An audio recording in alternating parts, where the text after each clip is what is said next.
जहलम के इलाके बड़ा गवा में बरसाती नाले पर पुल न होने पर मैयत ट्रॉली पर मुंतकिल। बारिश के बायस देहातों का जमीनी राब्ता मुनक़ता है। कराची से लाई गई मैयत को एम्बुलेंस से निकालकर ट्रॉली में रखा गया है। दर्जनों देहातों के लिए नाले पर पुल मौजूद नहीं है। इसी हवाले से मजीद तफसीलात जानेंगे अपने नुमाइंदा रियाज गोंदल से।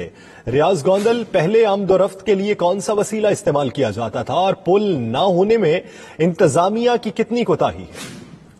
जी बिल्कुल, मुल्क बार की तरह झेलम शहर और गिरदोनवा में तीसरे रोज भी वक्फे वक्फे से बारिश का सिलसिला जो है वो जारी है।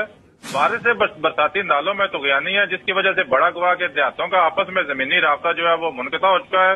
कराची से आने वाली मैयत को आबाई घर पहुंचाने के लिए बरसाती नाले पर पुल न होने की बिना पर एम्बुलेंस से उतार कर सड़क किनारे रखकर ट्रैक्टर ट्राली में रखकर जो है वो नाले से गुजारा गया है। मैयत की घंटों जो है वो वहाँ पर तजलील होती रही है। पहले इलाका का कहना है कि हर बार जो है वो सियासतदान पुल बनाने का लालीपाप देकर वोट हासिल करके भूल जाते हैं। बरसाती नाले पर पुल न होने की वजह से अहले इलाका का कहना है कि सियासतदान ये उन्हें वादे तो दिलाते हैं लेकिन उस पर अमल दरामद होता कभी दिखाई नहीं दिया। बहुत शुक्रिया रियाज गोंदल इस हवाले से अपडेट करने के लिए।